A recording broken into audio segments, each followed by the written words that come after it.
They said it was impossible, that no human could dive 30 meters on a single breath, that no child could see clearly underwater.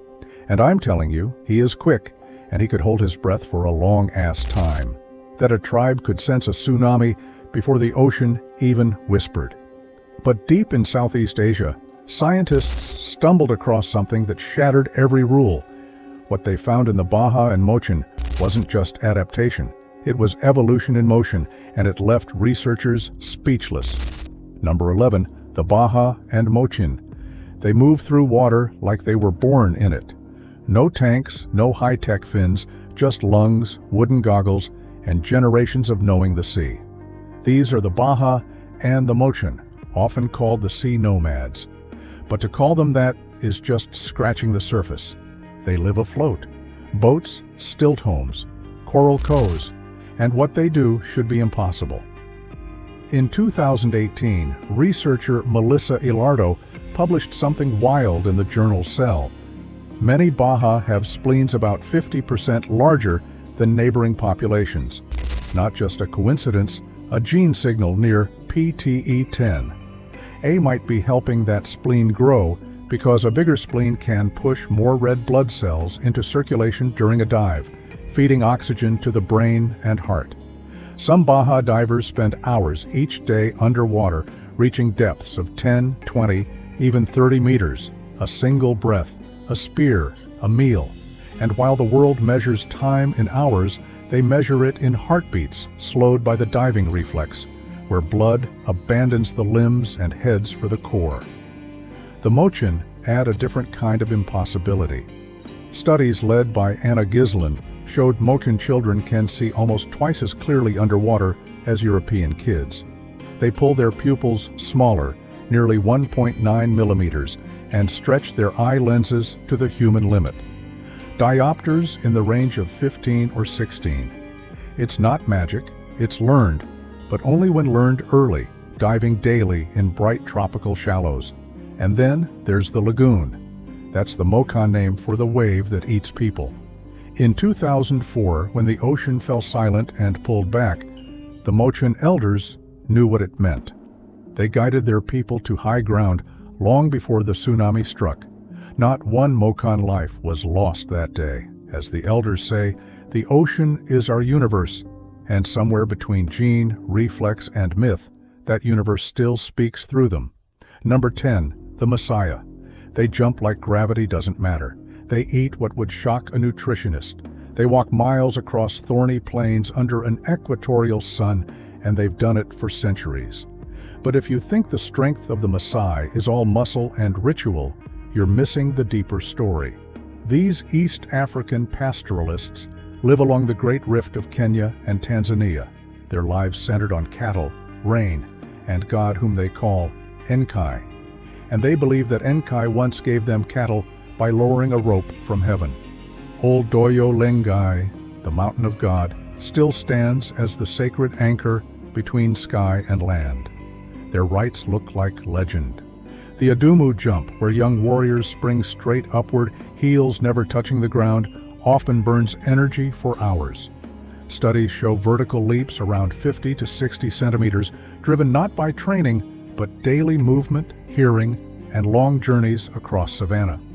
Then there's the diet, milk, meat, and blood. Traditional intake ranges from 600 to 2,000 milligrams of cholesterol a day. Yet somehow, blood pressure and heart disease remain low in many communities. In 2012, POS One published an analysis linking Maasai health to strong selection in genes like FAP1, responsible for fat handling, and others tied to lactase persistence.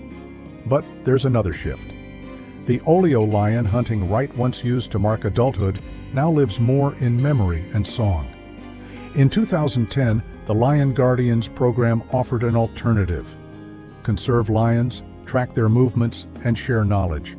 The Maasai Olympics, started in 2008, turned ancient bravery towards sprinting, spear throws, and strength. Their true impossible ability, keeping culture alive while adapting with surgical precision. Their strength is not just in the legs or the heart, but in the way they hold tradition in one hand and science in the other. Number 9. The Sentinel. A man stands barefoot on a beach, a bow in his hand. A helicopter spins overhead, dropping food and aid after the 2004 tsunami. He draws, fires. A single arrow hisses into the air. That was his message. We are alive. Leave us be. The Sentinel live on a small forested island, just under 60 kilometers, ringed by reef, locked in time. They are the last untouched tribe on Earth. Since 1956, India has made it illegal to approach closer than 5 nautical miles. No visitors, no boats, no rescue, because contact would kill them, not by violence, but by viruses their immune systems have never met. They hunt, they fish. They make boats shaped like canoes, but paddled with poles in the shallows. Nobody knows their language. No one's counted their numbers exactly. Estimates swing from a handful to over 100. But that's not the point. In 2018, a man named John Allen Chow broke the law and tried to contact them. He didn't survive the landing. India didn't recover his body. The rules exist for a reason. Myths of cannibalism swirl in whispers and headlines, but there's no proof. Scholars who've watched from afar describe burials, family structures, fire use. The Sentinel bury their dead in huts, not pits. They grieve. They love. They are not savages. They are survivors. When the ocean pulled back in 2004, they moved to high ground. No one told them. They knew. Number 8. Kororowai Heights. In the emerald jungles of Papua, high above the mosquito-thick swamps, houses rise from the treetops, 30, sometimes 40 meters off the ground. Rope ladders dangle. Notched logs serve as stairs. A floor of sago palm, a roof of thatch, and all of it tied tight with rattan. These are the Ruma Tingi of the Kororowai. People once said they built high to avoid floods or insects, but the Kororowai themselves say different. We build from worry, they tell visiting anthropologists. Height is protection from spirits, from enemies, from the things below. Their engineering is instinctive. Men climb trees barefoot, hauling ridge beams and cross braces with nothing but muscle memory. Whole families relocate within days. The structures are fast, functional, and fierce. Helicopter surveys between 1986 and 1990 mapped settlements across clan lands, estimating around 4,000 speakers of the Korowai language. Western contact came late. In March 1974, researchers Peter Van Arsdale and colleagues arrived on the upper island and river, documenting firemaking and travel routes. Government villages were later built, but many families remained mobile, returning seasonally to ancestral lands, especially during the sago harvest. Then came the cameras.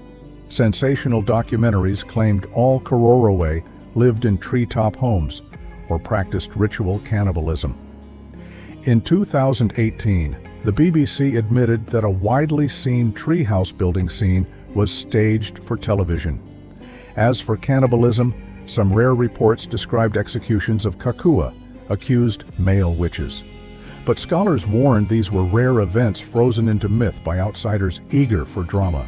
Today, many Korowai live between two worlds, treehouses and schoolhouses, rituals and roads. Number 7, Tibetans and Sherpa.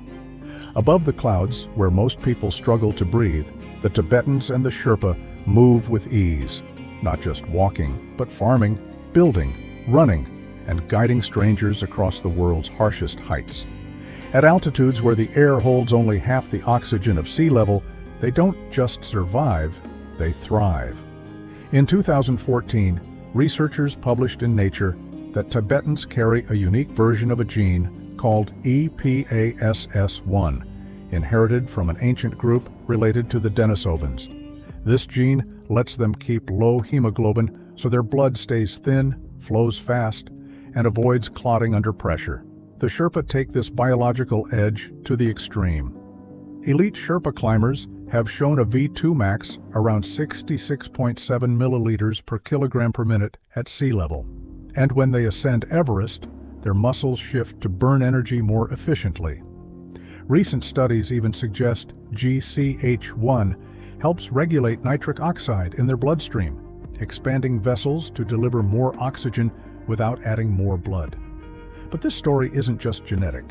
It's cultural, pacing, route planning, ritual.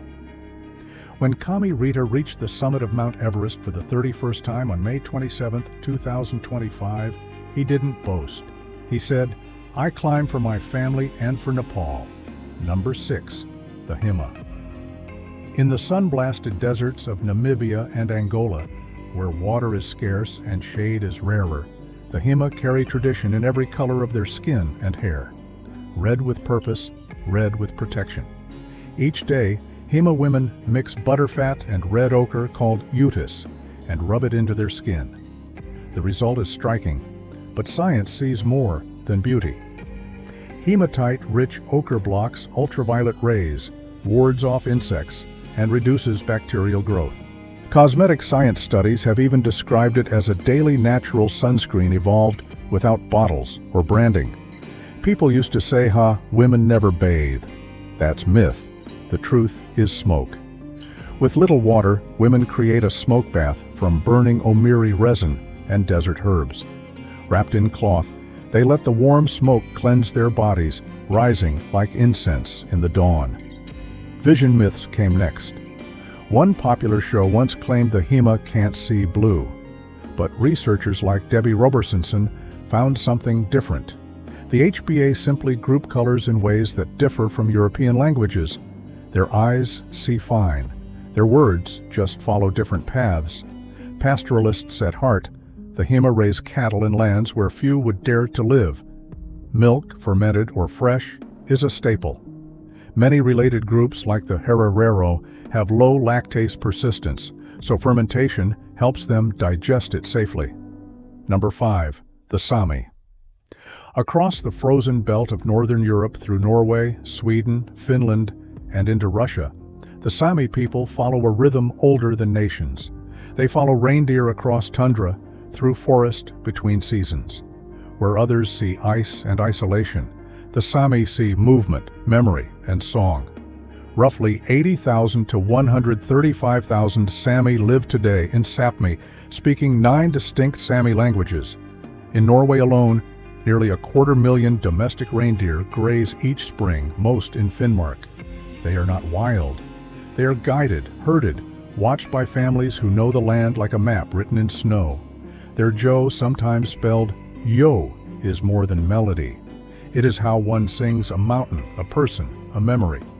Studies suggest yo helps with stress and mental wellness, grounding identity in the voice. It is medicine passed through harmony.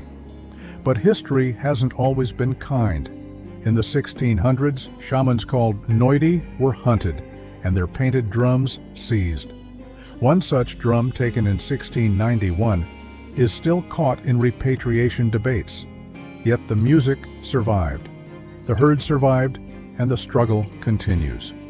In modern courts and on icy roads, Sami leaders now defend ancestral land against development. Norway has publicly apologized for its past, but the fight for grazing rights remains very real. Number 4. The Brugpa. In Ladakh's narrow valleys, where altitude cuts the air and the Indus River slices the mountains, there lives a small, radiant community called the Brugpa, or as they call themselves, the Minaro. Fewer than 4,000 people remain, mostly in Dahanu Garon and Darik villages. Their language, Brokot, is endangered, an Indo-Aryan tongue with fewer than 500 active speakers, and their rituals glow like the flowers they wear. Women craft TPPI headdresses from silver coins and fresh orange blossoms. Montu said to protect against the evil eye. Their clothes and colors aren't decoration. Their defense, their history stitched into petals.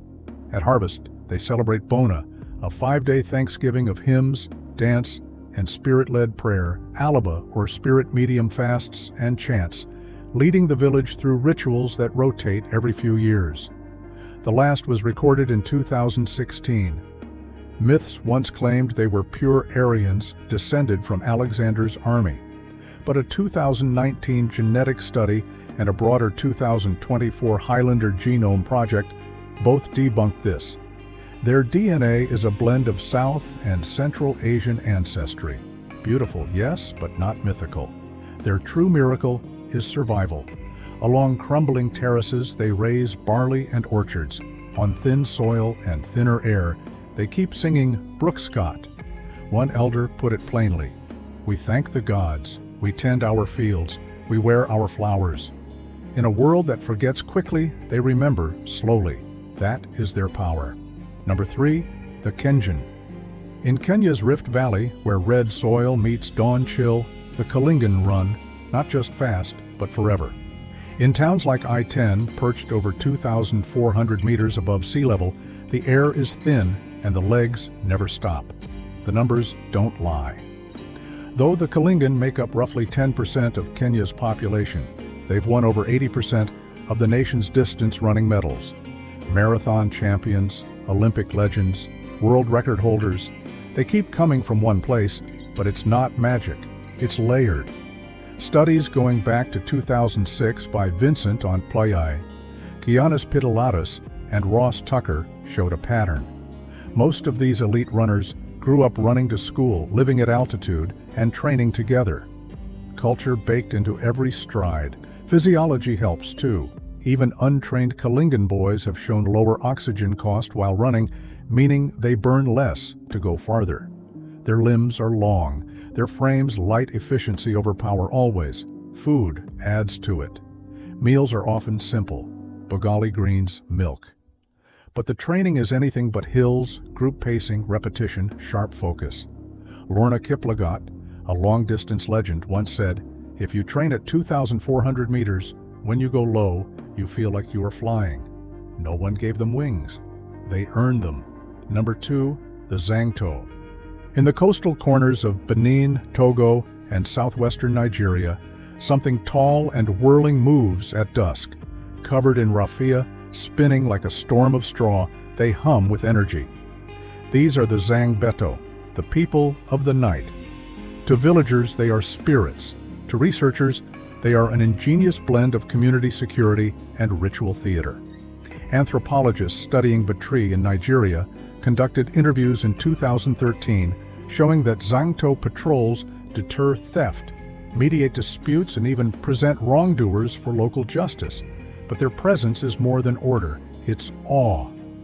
Each January 10th during Benin's Vodun Day and at the Awita Festival that runs through January 11th, Zango flood the streets. They spin, they erupt charms, they captivate. Outsiders ask what's beneath the costume, locals say no one. Believers insist the spirit is real. Scholars point to secret initiates beneath the layers, guided by chants, drums, and centuries of training. And now they've taken on a new role. In 2018, Voice of America reported that Zangbeto began patrolling mangroves near the Mono River. They now warn off illegal loggers and overfishers, guarding not just people, but ecosystems. As scholar Funu wrote, Zangto are art, power, and peace rolled into one. People don't just watch them, they trust them. Number 1, the Saka. In Yakutia, deep within Russia's Siberian stretch, winter doesn't visit, it rules. And yet, the Saka people not only survive, they flourish. Where temperatures once plunged to minus 67.7 degrees Celsius on February 6, 1933. The Saka still sang to the sky. Nearly 500,000 strong Saka live in the Republic of Saka, mastering both biology and ritual. Scientists have traced cold adaptation to genetic regions like TBX15 and WARS2, shaping fat distribution for warmth. Other studies from 2022 and 2025 revealed selection in UCP genes activating heat production in brown fat. Their metabolism doesn't fight the cold, it thrives in it. But genes alone don't tell the story. At Yak, the summer festival, elders pour Kumi's fermented Mars milk to the heavens and chant. Their epic poems, the Olano, declared a masterpiece by UNESCO in 2005, keep memory alive with myth and music. Even their animals are adapted. Yakutian horses dig through snow at minus 60, enduring swings of over 100 degrees through the year. Studies have cataloged their fatty acid profiles, their herd structures, even the way stallions lead groups of 15 mares across snowfields. People once said, no one could live here. but the Saka do. How do these tribes unlock abilities most think are impossible? Could science ever catch up to tradition, or are we just beginning to understand? Subscribe for more and drop your wildest theory in the comments below.